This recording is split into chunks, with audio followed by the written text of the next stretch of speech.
template care for a woman who comes in labour, which is explained to in classes. And this is based on the fact that we believe in first-time mothers a clear pattern of dilatation should emerge within the first 3 or 4 hours of labour.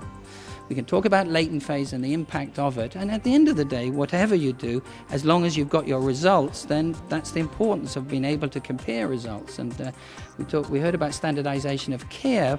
That's one thing, but certainly standardization of results certainly would improve. And if you want to know, and there's this discussion about 2-hourly or 4-hourly examinations, the only way you can tell where or how a woman is progressing early in labour, and we believe it's the first 3 or 4 hours, once they are in labour, and we're talking about in a face cervix, is to do an examination after 2 hours. Because you can't tell that they're going to be going into a straight line unless you do that examination. And an examination in a nullip, from our point of view, is, if you like, a screening process to make sure that they don't need actually any help. We believe in helping earlier rather than later. Now, the template, as we say, and this is where the bit that all of you will have views about, when we diagnose labour, we advise to rupture membranes. That doesn't mean to say that we rupture the membranes in everyone, but we do advise. And the reason for that really is most important point is to look at the liquor. And if the liquor is clear, they continue with intermittent auscultation, and if the liquor has got meconium, obviously, as the NICE guidelines, etc., they are electronically monitored. Now that's an issue on its own, and we can discuss that again. But I know of no large randomized controlled trial that's looked at intermittent monitoring as opposed to electronic monitoring with intact membranes. So we have a problem there in knowing what the liquor is like. But certainly if a woman doesn't want her membranes ruptured, she won't have them ruptured. But that is the template care, if you like. And the typical partogram is one that doesn't progress, or not typical, but a common partogram doesn't progress, has oxytocin and has a normal delivery with 3 vaginal examinations. In fact, the average number of vaginal examinations in spontaneous nullips, you see we audit everything in very great detail, is about 3.1 vaginal examinations. Now, if you take single cephalic nullips and single cephalic nullips as a group, our oxytocin rate in single cephalic nullips is 50%. And I would imagine if anybody has their own figures, it would be very similar to everybody else's in total.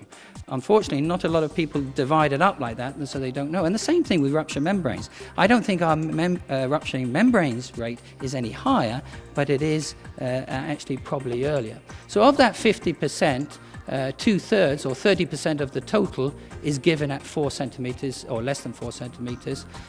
10% of oxytocin is given at the traditional or the historical secondary arrest, and the last 10% is given at full dilatation. And those are our results, and they're very consistent results. So most of our oxytocin is given earlier. And I'll be honest, if we could find anyone that delivers with no oxytocin, no rupture membranes, believe you me, we'll be the first to come and see how it's done. And we're very interested in comparing results from that. And I think that the results should stand up to scrutiny. Fetal and maternal well-being, we've talked about fetal and maternal well-being, and we believe that looking at the liquor is very important, but maternal well-being is obviously just as important. And I've talked about one-to-one care and personal attention, and I'd like to emphasize it again. That is, if you remember anything from what I've talked about today, everything we do is to try and provide one-to-one care. Not one midwife in one room with her back to her, but one-to-one care so close to the woman. And everything we do or implement, whether it's computers or otherwise, will not take that away. So our computers, our CTGs or whatever, are in such a position that that the midwife can sit opposite the woman, hold, touch, smile, talk, but at the same time have access with a hand to the computer. Too often in many delivery wards, the computers are on the other side of the room and it's impossible. One-to-one care is tough, it is difficult. Nobody's given credit for providing one-to-one care. It's all right spending 6 hours with somebody you might actually like, but after a few hours you do run out of conversation. But to spend more than that, or even that amount of time with different views, different culture, different thing, it's hard work, and it should be given a lot more credit than it actually is. And I think that's one of the most important points I'd like to make today.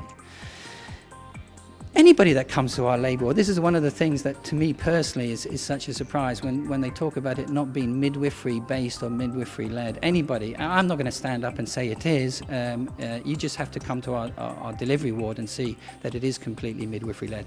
But as has been mentioned today, it's a completely integrated approach that we do, and there would be many discussions. Well, do you think we should do we do this, do you think we should do this, between the midwife, senior, junior or otherwise, and there's a total integrated care. I'm not going to stand up and say that. You're very welcome to come and have a look at any time.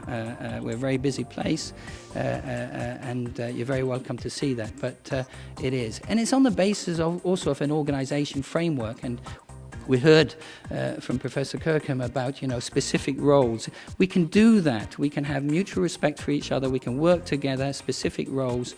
And I like that expression that nobody wants to go down a one-way street. I think I'll take that up. It is a two-way street. You should always want to have options.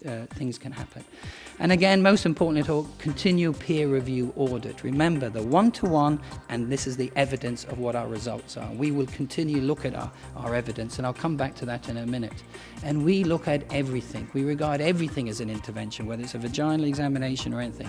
And we record all of these, and I'm not going to go through them, but then they're subdivided on this structure that we've got of nullips or multips. Multips with a previous scar, spontaneous or induced, or cesarean section before labour, single cephalic breaches, and then the gestation. So everything is split up because they're very heterogeneous groups. And when we talk about individualized care, that yes, in a spontaneous nullip, you maybe have to do more frequent vaginal examinations. But that doesn't mean to say in a multip who's got a 6% chance of oxytocin, or certainly in our unit. In fact, if we compared oxytocin rates, I wouldn't be surprised if we've got lower oxytocin rates than many units. And I can go into why I think that. But anyway, so all those audit, and they're all published in a public document, and indeed every year, as many of you know, there is a review of all the 3 hospitals. But physical, but emotional. Every woman gets a feedback form afterwards. What was good, what was not so good, what would you like next time, and any other points. And also, would you like to discuss your labour? From our point of view, there are far too many women that have their labour, deliver, and we think, it was a straightforward thing. It wasn't too bad. It was a good physical outcome. But behind that, there was misunderstanding, maybe going further to a complaint or a worry or something she did or something didn't. They must be given an opportunity to discuss about their labour. Otherwise, they'll coming back maybe 10, 15 years ago asking for an epidural. Now they'll be talking about having a cesarean section. Okay, evidence-based medicine. So we're going away a little bit from active management of labour, and Sackett has written a lot, and I'm not going to go through this, but just describing what it is and what it isn't, because it's certainly very confusing to me. I don't know whether to everybody else it's very much more straightforward. Asking answerable questions, searching for the evidence, critically appraising the evidence, and right at the bottom, evaluating your performance. And I think evaluating your performance is the bit that we think has been missed out. It's all right doing a randomized controlled trial and comparing it, but the woman wants to know day in and day out, are you still in the Premier League or have you been dropped down? Just because you're practicing evidence-based processes, does that mean you've got the evidence to show that you're producing the best results? And I think when we talk about anything, but we're talking about active management labour, you've got to set out your aims. You've got to be simpler. It's got to be on the labour ward. You've got to have a reason for being. What are you trying to achieve? There's a lot of issue about our processes, not active management labour, but our process in general on the labour ward and the results. And they're the 2 other things. Now, most evidence-based medicine, in my view, has been too much, or in our view, has been too much about the processes, comparing one process to another. A bit like comparing Manchester United, where they're playing 4-2-4 system or 5-3 system. Does it really matter what system they're going to play? They'll still do well. And by the way, I'm an Arsenal fan. But, it's too much about the process. It's the results that actually count. Or let's take banking. That's a very topical subject at the moment, banking. Their aims, the aims of banks, I don't know what the aims of the banks, but certainly what's more important to us? Are they practicing evidence-based banking, or are the results good at the end? It's a question anyway. Do you see what I mean? And I'm not saying that the process, and don't get me wrong, they're too far the other way, but our results have been undervalued in terms of importance. And I think that is going to be the big thing in the future, is what are your results? And people are going to be asked by government and other things, never mind the public. And we have, certainly in 1973, in the Active Management Labour paper original, classified as when, which is what we would regard as normal, but in a generic sense, is when a baby is born vaginally by the efforts of the mother within a reasonable time span, provided no harm befalls either party as a result of their experience. 12 hours is regarded a reasonable time span. Classified as when delivered, and this is abnormal, by caesarean section or vaginally by the efforts of the doctor when duration exceeds 12 hours or when some harmful effect befalls either mother or baby. And I'll get on to what's happening in the future, and I think some work has to be done.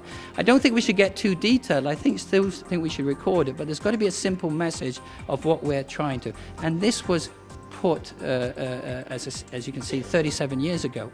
And I think it's still, most of it stands true together. So really, at the moment, caesarean section rate came up there as an abnormality. And there's been a lot of talk about caesarean sections, and also prevention of prolonged labour, but also well-being of mother and baby. So I think that's what it's going to be judged at. But active management labour is very interesting. It wasn't really as big an issue or a big term in obstetrics until the early 80s, when O'Driscoll came out with these papers. Correlation of decrease in perinatal mortality rate, increase in caesarean section rates. And basically it was the Americans that were suggesting the caesarean section rates were going up and the perinatal mortality rate was coming down. And he showed that the caesarean section rate, and certainly in Dublin, was very much the same, and the perinatal mortality rate wasn't coming down. So the big message from that was, well, the two aren't connected. Well, it's naive to say they're not connected, but certainly there's an ideal level where you'll get a risk-benefit gain, and that just upping the section rates doesn't necessarily mean you'll do it above a certain point. But then active management labour was suggested as an alternative to a caesarean section for dystocia, and that's where the real problems started occurring, and that's when everybody started looking at it. I'm just going to go through the non-randomized controlled